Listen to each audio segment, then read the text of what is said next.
कैसे हैं आप सभी लोग। वेलकम है, स्वागत है आप सभी का हमारे यूट्यूब चैनल में। पेंशनर्स, कर्मचारियों और फैमिली पेंशनर्स के लिए 8वें वेतन आयोग पर बहुत बड़ी इन्फॉर्मेशन देने वाला हूं।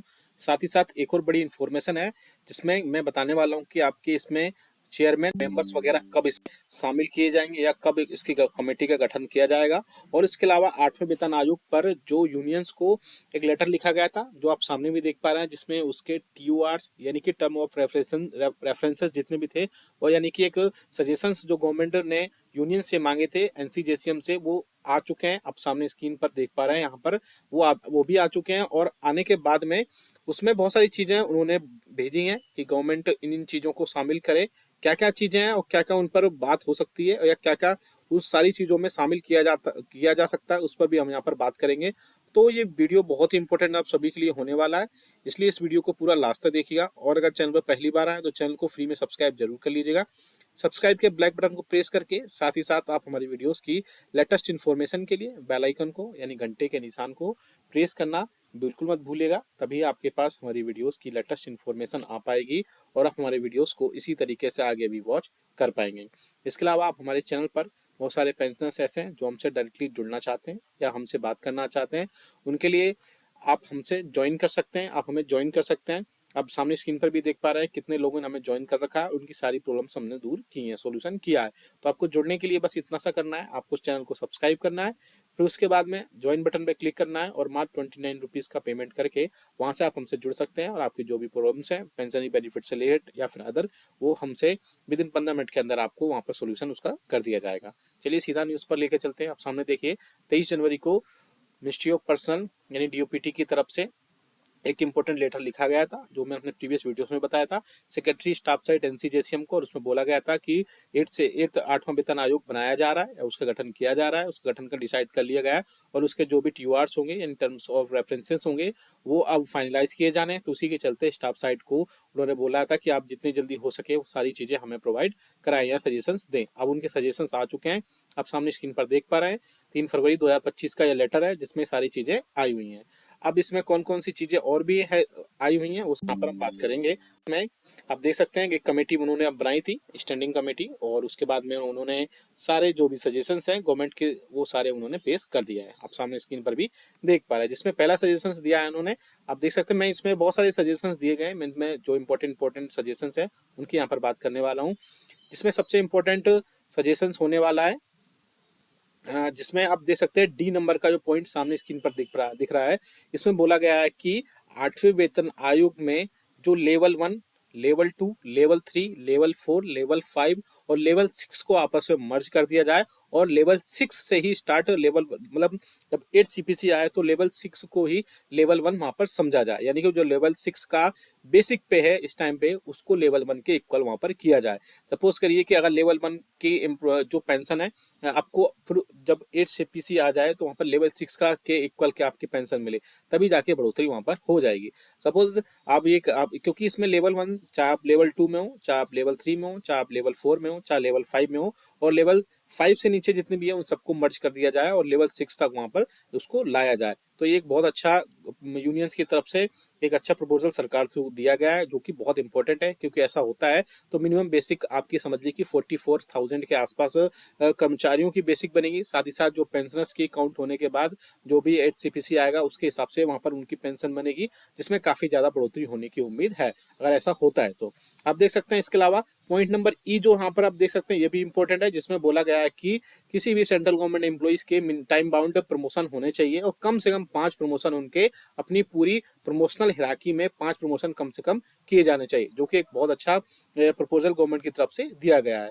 इसके अलावा इसमें आप देख सकते हैं DA मर्जर को भी लेकर की बात की गई है। इसमें आप देख सकते हैं पॉइंट नंबर G में, to determine the percentage of DS allowances DNS leave immediately to be merge with pay pension, यानी कि जो पे ऑन पेंशन में जो DNS अलाउंसेस है उसको वहां पर मर्ज करने के लिए प्रपोजल भेजा गया है। अगर इसको इसमें मर्ज कर लिया जाता है तब ऐसे में भी काफी ज्यादा कर्मचारियों और पेंशन की बेसिक पेंशन जो है या बेसिक सैलरी है उसमें ज्यादा बढ़ोतरी हो सकती है। सपोज किसी की अगर बेसिक सैलरी जो है 20,000 रुपए और उसका इस टाइम पे हम 50% या 53% के हिसाब से हम लेकर चले तो 10,000 रुपए उसमें अगर उसका DA और DAR उसमें मर्ज होता है तो 30,000 से उसकी बेसिक अब स्टार्ट होगी, उसके हिसाब से यहाँ पर उसकी बात की जा रही है। तो अगर उसमें DA और DAR मर्ज होना है तो बहुत अच्छी चीज़ है। आप हमें कमेंट करके बताइएगा कि क्या नेक्स्ट पे कमीशन में DA DAR को उसमें मर्ज किया जाना चाहिए या नहीं किया जाना चाहिए। नेक्स्ट है यहाँ पर कि 7वें वेतन आयोग में जो भी बहुत सारे एनोमलीज थी वो सभी JCM की मीटिंग में वहां पर या इससे पहले JCM मीटिंग में स्टाफ साइड की तरफ से जो एनोमलीज रेस की गई थी उन सबको वहां पर सेटल किया जाए। बहुत सारी 7वें वेतन आयोग के अकॉर्डिंग जो एनोमलीज थी उनको वहां पर जो है सब खत्म किया जाए और सारी चीजों को वहां पर सेटल किया जाए।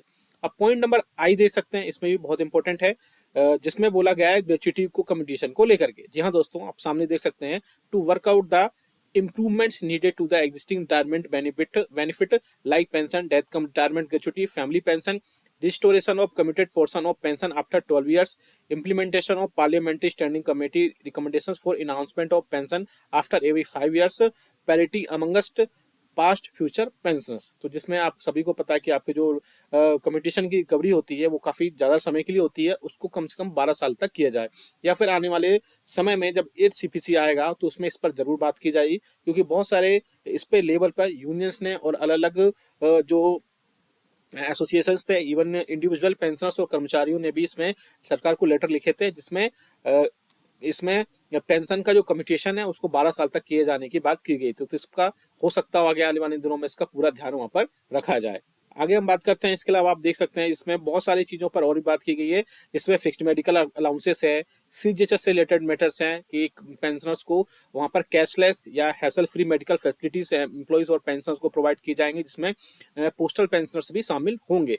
तो ये सब चीज़ों पर भी वहाँ पर बात की जा रही है। इसके अलावा children education allowances, hostel subsidy, उन पर भी जो पेंशन जो कर्मचारियों के चिल्ड्रंस हैं उनको पोस्ट ग्रेजुएशन यानी PG लेवल तक उनको रिकमेंड किया जाए, उस पर भी यहाँ पर बात की जाएगी। और इसके अलावा और भी कई सारी चीज़ें होंगी जिसमें यहाँ पर सारी चीज़ों पर बात की जाएगी, जिसमें मैंने बता दिया कि आपको CGHS से रिलेटेड या फिक्स मेडिकल अलाउंसेस रिलेटेड भी यहाँ पर चीज़ें बात की जाएगी।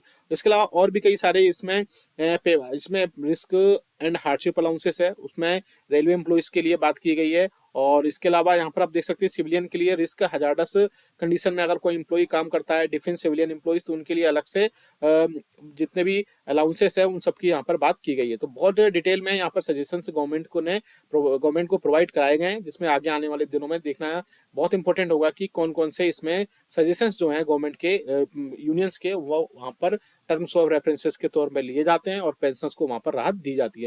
जिनमें सबसे अच्छा मुझे इस टाइम पे लगा जिसमें DA और DR को मर्ज किया जाना चाहिए बेसिक में। साथ ही साथ इसके अलावा जो लेवल 1 से लेकर के लेवल 6 के कर्मचारी और पेंशनर्स हैं उन सबके बेसिक को करके लेवल 6 तक लेके आना चाहिए। इसमें भी पेंशनर्स के लिए काफी ज्यादा राहत की उम्मीद है। इसके अलावा फिक्स्ड मेडिकल अलाउंसेस, CGHS के लिए हेसल फ्री और cashless treatment, hardship allowances, risk allowances और भी कई सारे इसमें अभी चीजें ऐड होंगी अभी आगे जाके इसमें, तो वो सब चीजें आगे आने वाले टाइम में क्लियर हो जाएंगी। साथ ही साथ बात करते हैं कि जल्द से जल्द अब इस 8 CPC में एक कमेटी, क्योंकि अभी संसद का टाइम चल रहा है, तो संसद में क्वेश्चन रेस किया गया था जिसमें पूछा गया था कि पेंशनर्स और कर्मचारियों के लिए 8वें वेतन आयोग का गठन क्या किया गया है, तो उन्होंने आंसर दिया हाँ किया जा चुका है, डिसाइड कर लिया गया है। साथ ही साथ एक इसमें जो कमेटी का गठन किया जाना उसको जल्द से जल्द वहां पर कंप्लीट कर लिया जाएगा और उसके रिकमेंडेशन सरकार को दे दिए जाएंगे। तो आगे आने वाले समय में सारी चीजें बहुत ज्यादा इंपॉर्टेंट होंगी और इंपॉर्टेंट होने के साथ वहां पर सारी चीजें क्लियर हो पाएंगी,